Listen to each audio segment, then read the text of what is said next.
전 세계에서 가장 가치가 높은 미술품을 꼽으라면 누구라도 모나리자를 꼽습니다. 레오나르도 다빈치의 대표작 중 하나인 이 작품의 경제 가치는 대략 2조 3천억 원. 프랑스 정부가 과거 이 작품의 가치를 측정한 적이 있었는데 최소 2조 3천억 원에서 최대 40조 원까지 책정했었습니다. 이렇게 높은 가치를 갖는 이유는 이를 전시 중에 프랑스 루브르 박물관의 연간 방문객이 1,000만 명을 육박하기 때문입니다. 모르긴 몰라도 열의 아홉은 모나리자를 보러 루브르 박물관에 갈 겁니다.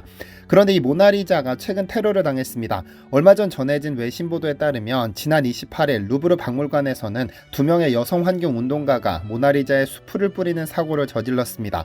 SNS에 공유된 영상에 따르면 프랑스어로 식량 반격이라 쓰인 티셔츠를 입은 두 여성이 모나리자에 수풀을 뿌리고는 무엇이 가장 중요하냐, 예술이냐, 건강하고 지속적인 식량에 대한 권리냐를 물었습니다. 그리고는 우리 농업 시스템은 병들었다. 우리 농부들은 일하다 죽고 있다고 절규했는데요. 이들이 속한 식량 반격 단체는 웹사이트를 통해 프랑스 정부가 기후 대응에 관한 약속을 저버렸다고 비판하며 국가 후원의 건강보험제와 유사한 시스템이 건강한 식량 확보에도 적용되어야 한다고 주장하고 있습니다. 사실 저먼 유럽 사정이기는 하지만 지금 프랑스는 이 농업 정책 때문에 농민 시위가 들불처럼 번지고 있는데 이 시위를 우리나라 수준의 시위로 보면 안 됩니다.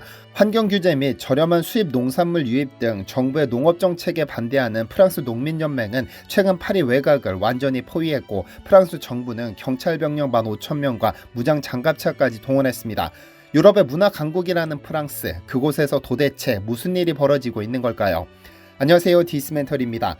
지금 유럽을 뜨겁게 달구고 있는 프랑스 농민과 정부의 갈등은 비단 프랑스만의 문제가 아닙니다. 이미 1월 초부터 루마니아, 폴란드, 네덜란드, 독일, 오스트리아 등에서 농민들의 봉기가 시작됐고 프랑스가 합류한 것에 불과합니다. 농민 인구가 밀집된 프랑스 남쪽에서 시작된 농민 봉기는 순식간에 프랑스 전역으로 번졌죠. 불과 일주일 만에 80개 지역의 농민들이 트랙터를 끌고 나와 고속도로를 점령했고 도로에서 숙식을 해결하면서 고속도로 톨게이트를 파괴했습니다. 트랙터를 몰고 이 마을 저 마을 다니며 시청, 경찰서, 은행의 오물을 투척하는 등 끔찍한 일들이 프랑스 곳곳에서 목격됐는데요. 29일 오후에는 파리 외곽 주요 고속도로 8곳이 트랙터로 봉쇄당하기도 했습니다. 파리 중심에서 불과 10km밖에 떨어지지 않은 곳이었죠. 농민 시위대는 불공정한 경쟁에 항의한다며 파리를 굶겨 죽이겠다고 으름장을 놨습니다. 일부 시위대는 트랙터를 끌고 엘리제궁까지 갈 것이라며 위협하기 시작하자 프랑스 정부가 긴급 사태를 선포하고 무장 장갑차까지 동원해 시위에 대응하기 시작했는데요. 농민들이 이렇게 격한 분노를 표출하는 이유는 무엇일까요? 프랑스 언론에서는 이번 시위를 보도하면서 2018년 발생한 반정부 시위대 노란조끼 운동을 자주 언급합니다. 노란조끼 운동은 2018년 발생한 반정부 시위로 당시 프랑스 정부가 환경오염을 방지한다는 명목하에 경유 유류세를 23%, 휘발유 유류세를 15% 인상 계획을 밝히자 프랑스 전역에서 일어난 시위를 말합니다. 사실 유류세는 대표적인 역진세로 우리나라에는 존재하지 않지만 소득이 증가할수록 평균 세율이 낮아집니다. 하지만 경유나 휘발유는 세금이 많아져도 소비를 줄이기 어려운 항목이기 때문에 정부의 세수는 증가하지만 저소득층의 조세 부담이 증가되죠. 이 유류세 인상에 반대한 시위가 프랑스 전역에서 발발해 사망자가 발생하기도 했고 2달 동안 일어난 시위로 그해 프랑스 국민 총생산의 0.1%를 깎아먹었죠. 이번에 발생한 시위대의 분노를 가라앉히기 위해 정부 차원에서 각종 대책을 발표하기는 했지만 시위대는 멈출 기미가 보이지 않습니다.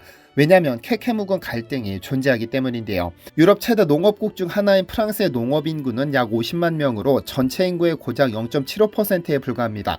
40년 전에 비하면 4분의 1로 줄어든 숫자죠. 하지만 프랑스 국토의 절반이 농지인데다 온화한 기후를 가진 탓에 식량 자급률이 130%를 넘어서고 서유럽 농수산물 생산의 18%를 차지합니다. 식량 자급률이 130%를 넘어섰다는 점에서 볼 때 상당히 이상적으로 보이지만 속사정은 다릅니다. 강력한 농업국인 프랑스에서는 이틀에 한 명꼴로 농민이 스스로 생을 마감하고 그중 5분의 1이 극빈층입니다.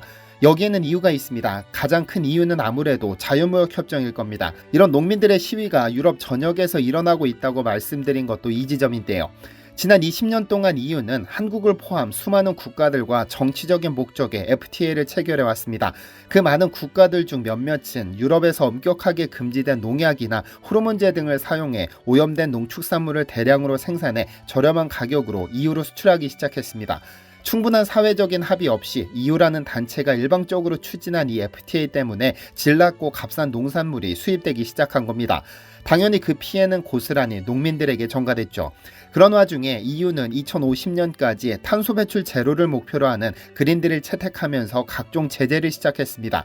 EU가 제공하는 연 90억 유로의 지원금 혜택을 받으려면 반드시 준수해야 하는데, 가령 비료나 농약, 축사 설치 등에 적용되는 엄격한 규정들을 완벽히 준수해야 합니다.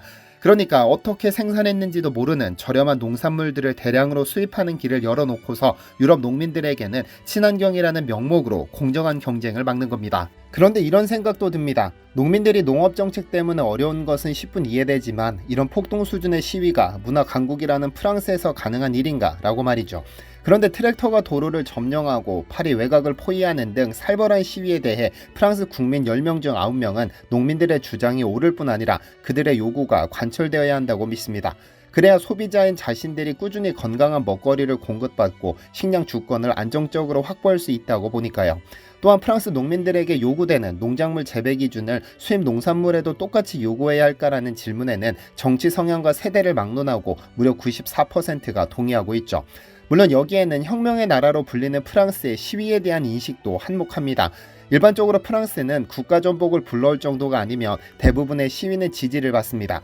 그들은 근대 민주주의를 불러온 시민혁명을 경험하고 사회 전반에 대한 변화를 불러온 68혁명 등 세계사에 남을 굵직한 시위나 집회를 주도하면서 프랑스 시민들은 자신의 의견을 자유롭게 표출하는 문화가 있습니다. 그래서 프랑스를 시위의 나라라고도 합니다. 하루 평균 3건의 시위가 열린다고 하니 가히 시위는 국민의 권리로 여기는 것이 프랑스입니다.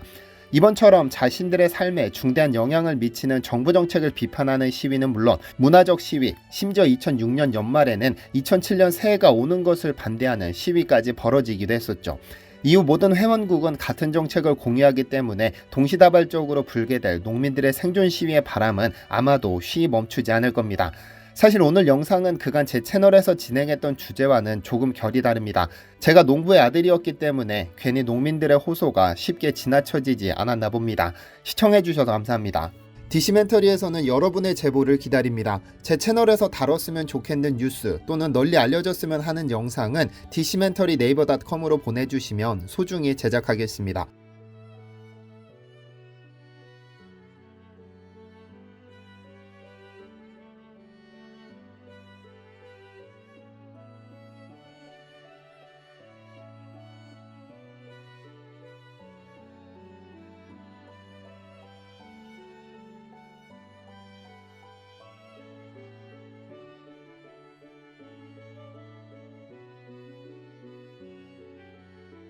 시청해주셔서 감사합니다.